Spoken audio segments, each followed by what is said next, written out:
اچھا جی، تو ہم کیا بات کر رہے تھے؟ ایپیجینیٹکس کی ہم نے بات کی ابھی.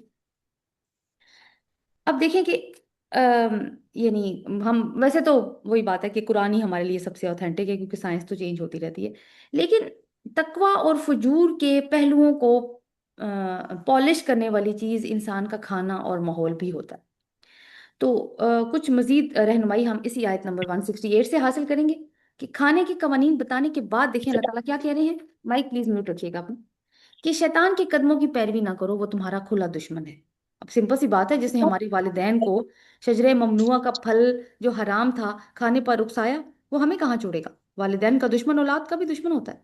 تو حرام کھلانا اس دشمن کا ایک ٹارگٹ ہے ہمارے لیے، کیونکہ جیسے ہی اس نے حرام کھلایا، حضرت آدم علیہ السلام کو، حضرت حوا علیہ السلام کو کیا ہوا تھا؟ لباس اتر گئے تھے. یعنی انسان کی حیا پر حملہ ہو گیا. آج آپ دیکھیں کہ یہی شیطان ٹولہ جو کہ، یا ٹولے کہہ لیں، جو کہ فیشن کے نمائندے ہیں، کیسے ہمارے نفس امارہ کے خود کو نمایاں کرنے کے شوق میں لباس کو مختصر سے مختصر کرواتے جا رہے ہیں. آپ میں سے کسی کا مائک آن ہے؟ Let me-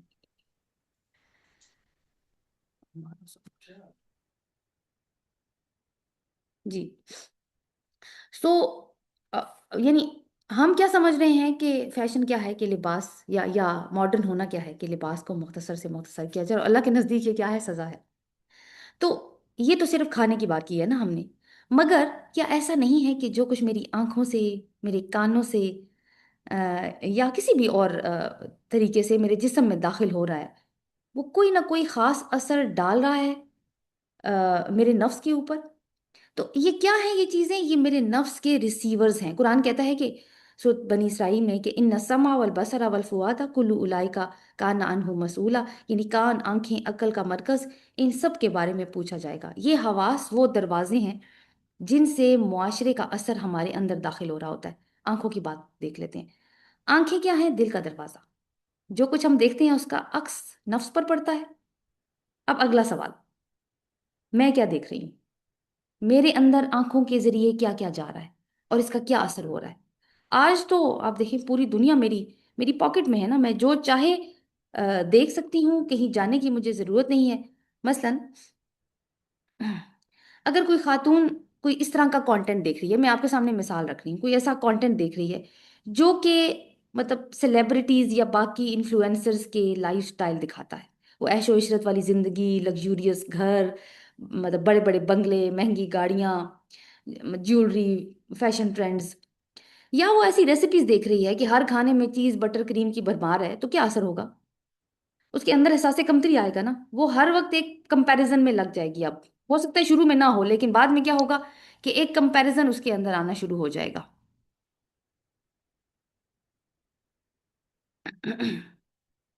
کیا کمپیریزن آنا شروع ہو جائے گا؟ دیکھیں یعنی اپنا، کہ میں کس حال میں جی رہی ہوں اور اس چکا چون کی دنیا کا جو سوشل میڈیا پر موجود ہے. تو رزلٹ کیا ہوگا کہ ناشکری پیدا ہونا شروع ہو جائے گی. وہ سوچے گی میری زندگی ایسی کیوں نہیں ہے.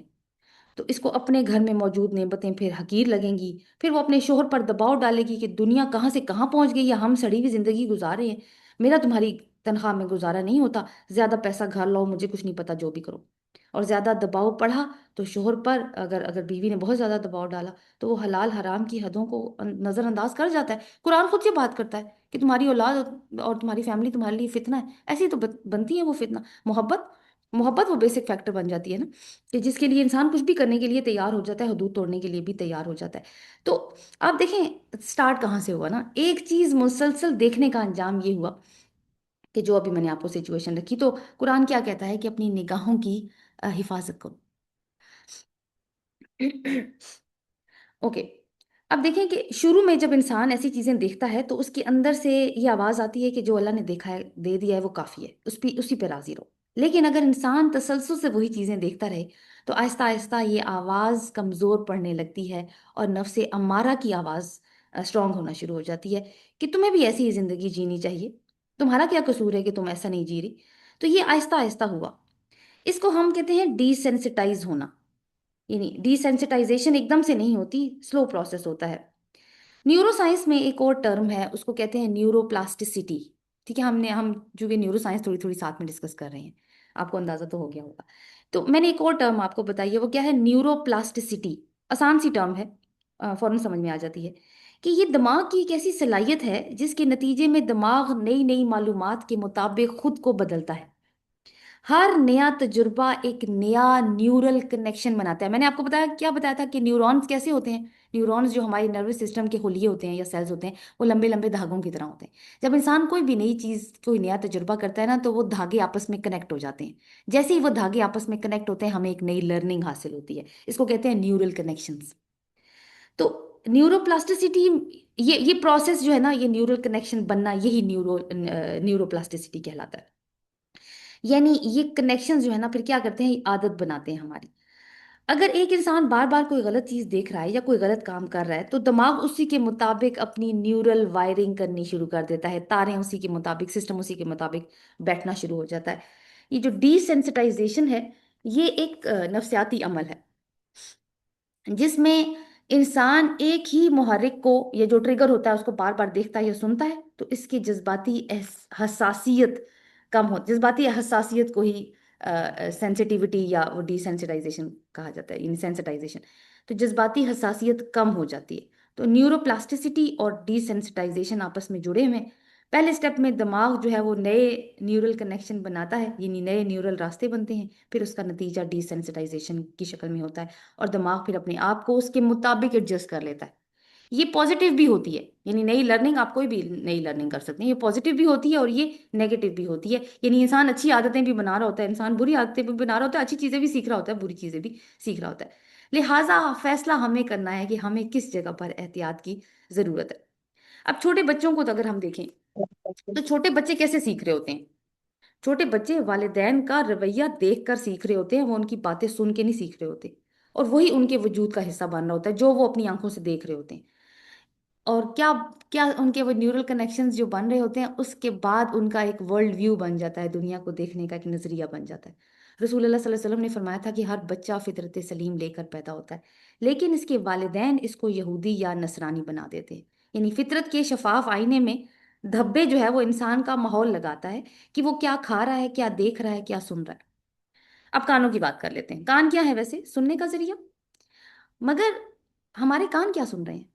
میوزک، فلمیں، گانے، گفتگو، گالیاں، یا کوئی اور اچھی چیز. تو اس کا اثر بھی کیسے ہوگا؟ بالکل وہی طریقہ جو میں نے آپ کو نیورو پلاسٹسٹی کا بتایا، اور کس طریقے سے پھر نئے نرو کنیکشن بن جائیں گے. طریقہ وہی ہوگا. ایک ویڈیو دیکھتے ہیں.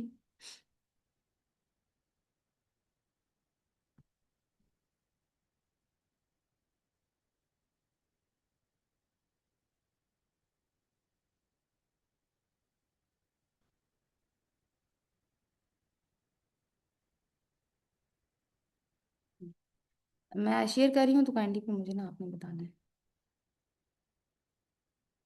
جی ویژول نظر آ رہا ہے آپ کو؟ اگر آپ بول کے بتا سکیں. جی جی جی ٹھیک ہے، شکریہ.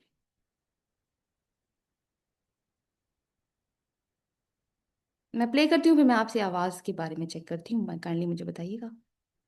اسلم ایک ذہین طالب علم تھا. جی آواز آ رہی ہے آپ کو؟ جی آ رہی ہے. جی ویژول اور آواز اب دونوں کلیئر ہے نا؟ چلیں جی سٹارٹ کرتے ہیں پھر سے. اسلم ایک ذہین طالب علم تھا. یونیورسٹی میں اساتذہ اس پر فخر کرتے تھے. وہ پڑھائی میں نمایاں تھا، کردار میں سنجیدہ اور اپنے والدین کا فرمانبردار بیٹا. ایک دن وہ یونیورسٹی کی لائبریری میں بیٹھا، کتاب پڑھ رہا تھا کہ اس کے موبائل پر ایک پیغام آیا. پیغام اس کے دوست کی طرف سے تھا اور اس میں ایک ویب سائٹ کا لنک تھا. اسلم نے جیسے ہی اس لنک کو دیکھا، اس کے چہرے پر ناگواری کے آثار آئے. اس نے فوراً موبائل بند کیا اور دل میں کہا، استغفر اللہ، میں نے یہ کیوں دیکھ لیا. چند لمحوں بعد وہ دوبارہ اپنی کتاب میں مصروف ہو گیا. لیکن کہانی یہاں ختم نہیں ہوئی. اگلے دن اسلم اپنے گھر میں فیملی کے ساتھ بیٹھا تھا کہ وہی دوست دوبارہ ایک لنک بھیج دیتا ہے. اس بار اسلم لنک دیکھتا ہے اور موبائل کو جیب میں رکھ لیتا ہے. چند منٹ بعد وہ اپنے کمرے میں جاتا ہے اور خود سے کہتا ہے، کھول کے دیکھ لینے میں کیا حرج ہے. یہ ایک چھوٹا سا فیصلہ تھا، مگر